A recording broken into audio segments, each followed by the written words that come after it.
किसी गांव में एक कारीगर रहता था जिसका एक लड़का था। कारीगर अपनी छोटी सी झोंपड़ी में टोकरी बनाता था जिन्हें वह 20-20 रुपए में बेचा करता था। अब कारीगर बूढ़ा हो चुका था। उसने सोचा कि मैं अपने बेटे को यह टोकरी बनाने का काम सिखाता हूँ। लड़के से कहा कि तुम उसे सीख लो, मैंने तुम्हारे दादाजी से सीखा है, ये हमारी पीढ़ियों से चला आ रहा काम है, अच्छा काम है। लड़का भी मान गया। टोकरी बनाने का काम सीखने को पिताजी ने लड़का को टोकरी बनानी सिखाई और उसे बाजार में बेचकर आने को कहा। लड़का टोकरी को लेकर बाजार गया और बेचकर आया ही था। पिताजी ने पूछा कि उदास क्यों हो? लड़का बोला कि मेरी बनाई हुई टोकरी केवल 10 रुपए में ही बिकी है।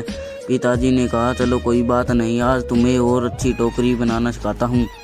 पिताजी ने और अच्छी टोकरी बनाना सिखाई और उसे बाजार में बेचने को कहा। लड़का टोकरी लेकर बाजार गया और अपनी बनाई टोकरी को 15 रुपए में बेचकर आया। लड़का भी उदास था। पिताजी ने फिर उदासी का कारण पूछा तो लड़के ने कहा कि टोकरी केवल 15 रुपए में ही बिकी। पिताजी ने कहा, कोई बात नहीं, धीरे धीरे तुम्हारी बनाई हुई टोकरी अच्छे दामों में बिकने लगेगी, तुम अच्छे से टोकरी बनाना सीखते रहो। पिताजी ने और अधिक अच्छी टोकरी सिखाई और टोकरी बनाकर बेचने को कहा।